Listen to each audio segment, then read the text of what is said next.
Приветствую вас на канале про кино. Здесь мы говорим только про те проекты, которые достойны вашего внимания. Март оказался щедрый на премьеры новых сериалов, но обилием жанров он похвастаться не может. Тут куда ни плюнь, попадешь в криминальную драму. Такое впечатление, будто все сговорились. И все же кое-что протиснулось сквозь плотные ряды. А пока я буду рассказывать про новинки мира малых экранов, ты ставь лайки и оставляй комментарии. И смотри до конца, будет интересно. Поехали! В новом сериале Мэтт Мёрдок сосредотачивается на адвокатской практике. Его преследует сомнение в эффективности деятельности в качестве линчевателя.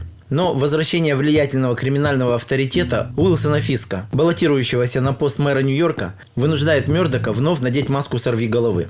Наступает новый этап противостояния двух известных врагов. «Сорвиголова. Рожденный заново» – сериал, основанный на комиксах Marvel. Это сиквел оригинального шоу «Сорвиголова» и является частью киновселенной Marvel. После действительно хорошего сериала «Сорвиголова» Marvel наконец-то полноценно возвращает на экраны своего культового персонажа. За исполнение роли снова взялся Чарли Кокс. Фанаты КВМ увидят старых знакомых: Уилсона Фиска в неизменном исполнении Винсента Д. Онофрио, Дебру Энн Холл в качестве Карен Пейдж и других. Сериал доступен к просмотру на стриминге Disney+ с 4 марта.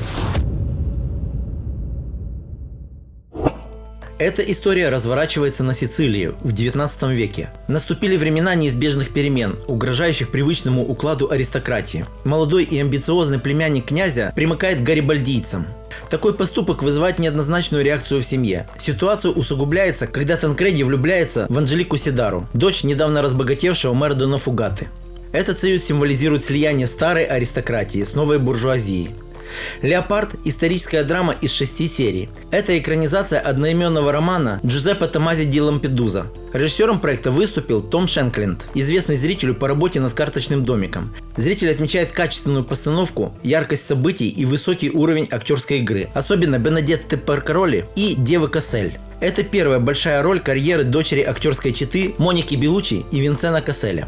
Сериал стартовал 5 марта на стриминге Netflix.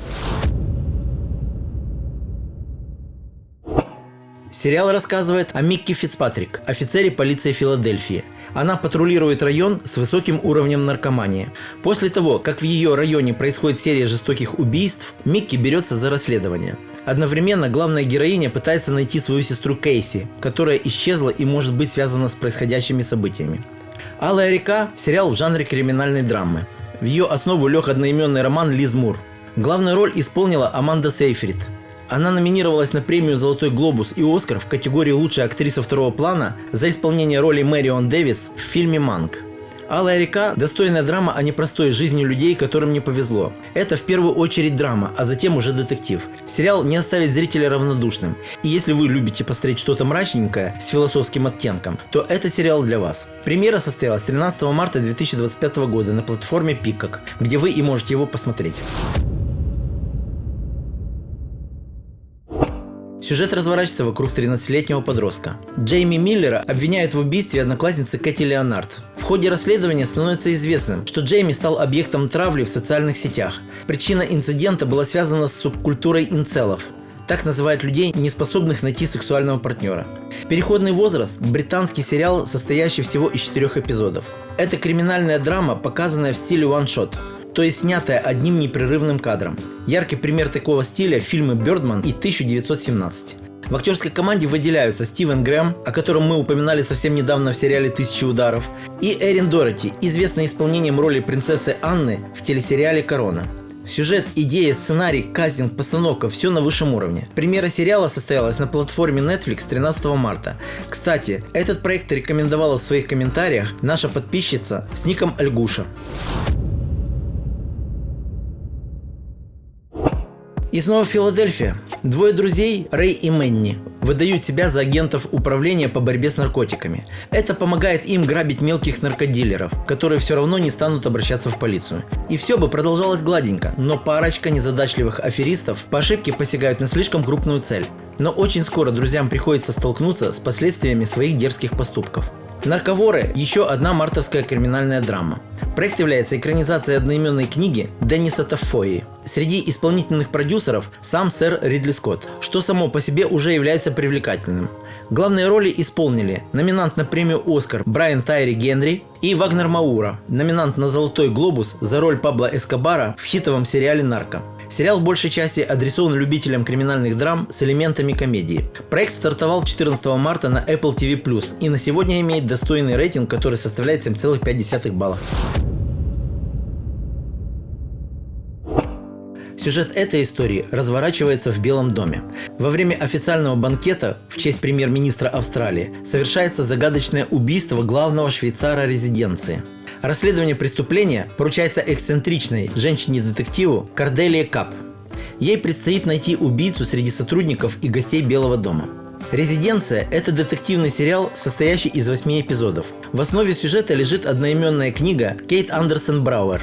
Роль эксцентричной детективши исполнила темнокожая Узо Адуба, двукратная номинантка на премию «Оскар». Это классический детектив в духе Агаты Кристи и напоминает такие проекты, как «Достать ножи» и «Убийство в одном здании». Премьера сериала состоялась 20 марта на стриминге Netflix. 15-летняя Мелисса узнает, что ее отец серийный маньяк, известный как убийца со счастливым лицом.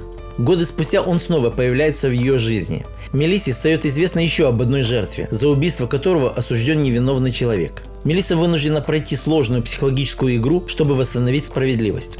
«Убийца со счастливым лицом» – биографический драматический сериал. Как нетрудно догадаться, сюжет основан на реальных событиях. Проект вдохновлен автобиографической книгой Мелиссы Мур «Разбитая тишина. Нерассказанная история дочери серийного убийцы». Сериал получил одобрительные отклики критиков и зрителей. Игра Анали Эшфорд и Денниса Куэйда получила высокие оценки за глубину и достоверность. Премьера сериала состоялась 20 марта 2025 года на платформе Paramount+. А теперь вишенка на торте. Очередная мартовская криминальная драма. Но какая? Это история лондонских криминальных боссов Конрада и Мэйва Харриганов. Они управляют могущественной империей, созданной ценой крови и предательств. Но амбициозный синдикат, стремящийся захватить контроль, становится угрозой их власти. «Гангстерленд» – криминальный драматический сериал. Изначально проект задумывался как спин-офф сериала «Рэй Донован», но в итоге оказался отдельной историей. Режиссером нескольких эпизодов выступил сам Гай Ричи, а в актерскую команду вошло голливудское созвездие в лице Тома Харди, Хелен Миррен и Пирса Броснана. Премьера этого интересного сериала состоялась 30 марта на платформе Paramount+. Ну что, у меня на сегодня все. Такими были самые интересные сериальные новинки марта этого года. Если тебе нравится то, что мы делаем, и ты хочешь поддержать нас донатами, найди кнопку в описании ролика. Всем пока-пока, услышимся!